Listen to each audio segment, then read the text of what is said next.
Ya pemirsa, sebelum melanjutkan dialog kita hari ini, rekan Doni De Keizer akan terlebih dahulu menyampaikan sejumlah data untuk Anda. Doni, silakan. Ya Popi, terima kasih. Pemirsa, realisasi penerimaan negara dari pajak dan bukan pajak sama-sama tumbuh minus di semester pertama tahun 2020. Di tengah mayoritas penerimaan pos yang tumbuh minus, ada beberapa yang berhasil tumbuh positif. Antara lain penerimaan cukai, kemudian PNBP sektor perikanan, dan juga PNBP dari Badan Layanan Umum. Mari kita simak sama-sama datanya berikut ini pemirsa ya. Nah, inilah postur APBN kita tahun 2020 yang sudah direvisi berdasarkan Peraturan Presiden 72 tahun 2020. Penerimaan negara kita di 1.699,9 triliun ya, atau turun sebesar 3,46%. Sementara belanja negara kita pemirsa di angka 2.739,1 triliun, belanjanya bertambah 5%, penerimaannya minus 3%. Dengan demikian terjadi defisit sebesar 1.039,2 triliun atau 6,30% dari pendapatan domestik bruto kita pemirsa. Ya, lalu bagaimana dengan penerimaan kita pemirsa? Mari kita lihat sama-sama datanya berikut ini.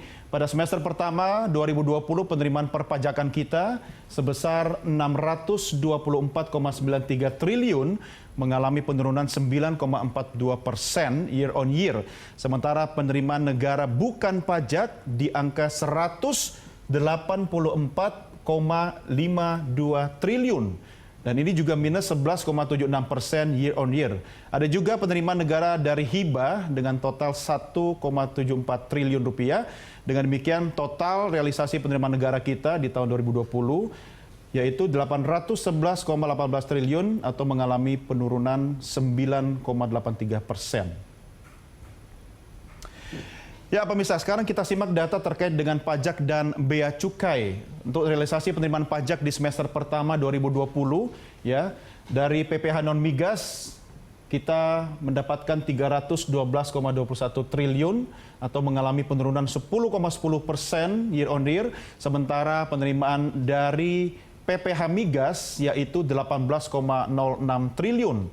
Untuk PPN dan PPNBM di 189,52 triliun, sedangkan PBB dan pajak lainnya ada di 11,93 triliun. Dengan demikian, realisasi penerimaan pajak di semester pertama tahun 2020 totalnya adalah 531,71 triliun. Ini pun mengalami penurunan sebesar 12,1 triliun. 1% maksud saya. Ya, sementara penerimaan bea cukai kita pemirsa di semester pertama tahun 2020, ya, saya ajak Anda untuk melihat penerimaan pajak sektor utama. Ya, untuk industri dan pengolahan sebesar 145,30 triliun. Sementara di sektor perdagangan, jasa keuangan dan asuransi, konstruksi dan real estate masing-masing di 98,57 triliun, 80,98 triliun, dan konstruksi di 32,36 triliun. Sedangkan untuk pertambangan mengalami penurunan 35%, yaitu di 21,31 triliun. Untuk sektor transportasi dan pergudangan sendiri, minus 4,4%, di angka 23,52 triliun. Nah, kalau kita lihat bagaimana penerimaan bea cukai di semester pertama tahun 2020 pemirsa, bea masuk sendiri mengalami penurunan minus 4,62% year on year, yaitu di angka 16,5 triliun. Sedangkan untuk cukai sendiri di 75,38 triliun atau bertambah 13%.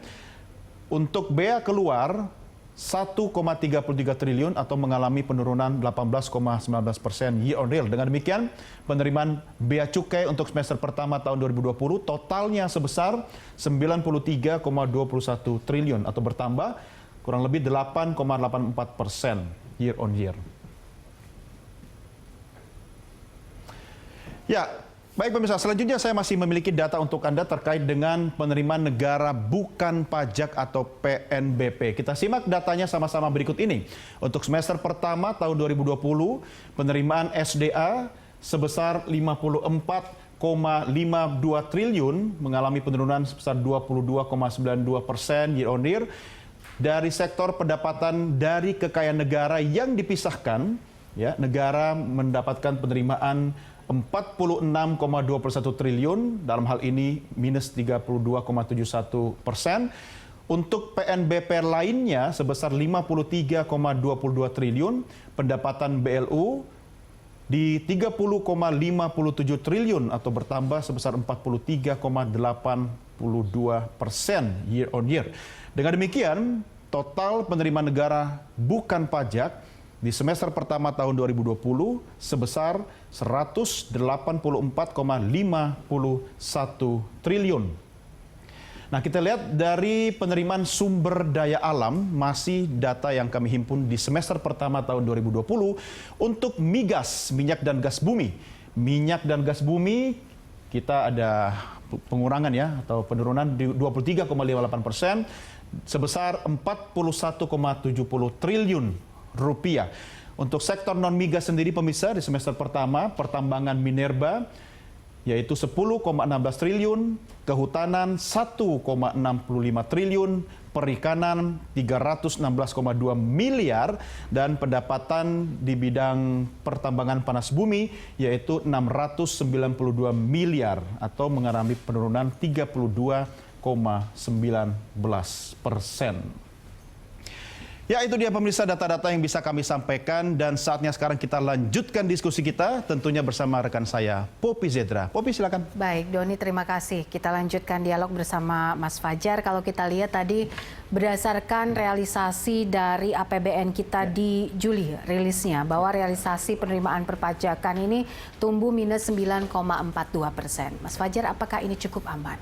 Iya, memang kita bisa tahu bahwa memang apa yang terjadi pada sisi penerimaan negara kita, ya memang di tengah pandemi COVID-19 ini kan banyak sekali beberapa skema atau insentif yang diberikan oleh pemerintah. Bentuknya salah satunya relaksasi pajak. Jadi memang kalau bisa misalnya kita mau logis gitu ya, menggunakan logika, memang kita agak sulit untuk mengharapkan penerimaan perpajakan ini maksimum gitu ya.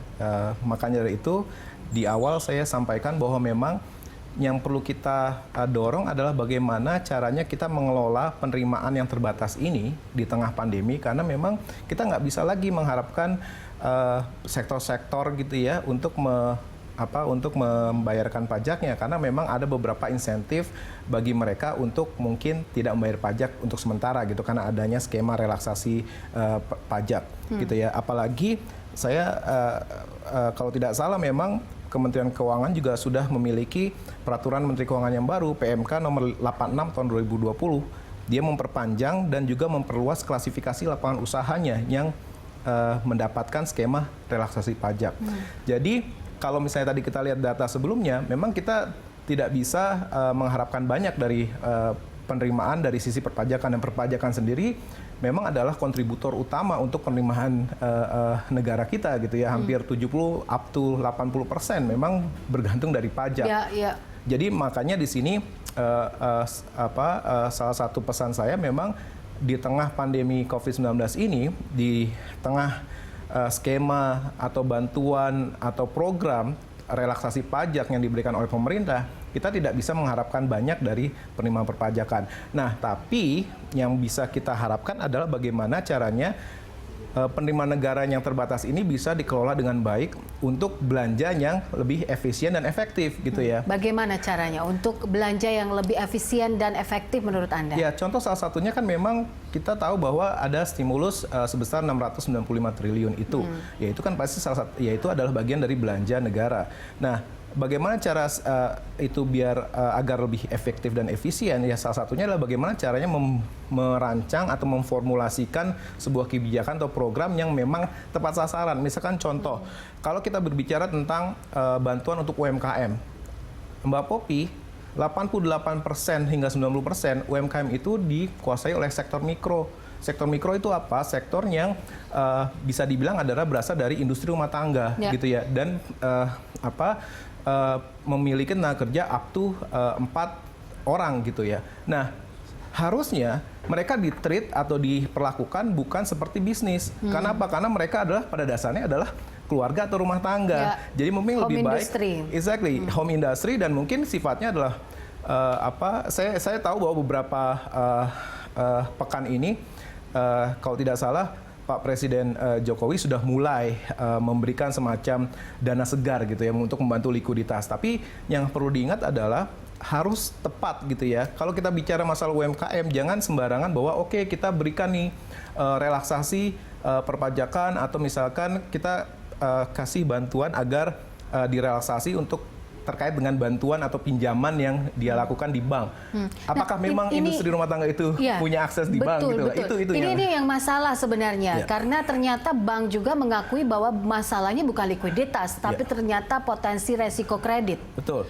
Ya, itu memang itu juga salah satunya. Tapi poin saya di sini adalah pemerintah, khususnya kalau kita bicara UMKM, ya misalkan ini yang udah sangat kentara, karena kan Pak Jokowi kan sangat concern sekali dengan isu UMKM. Apalagi di sana ada Pak Teten, Mas Duki yang bisa dibilang punya aura bagus ya di ranah UMKM.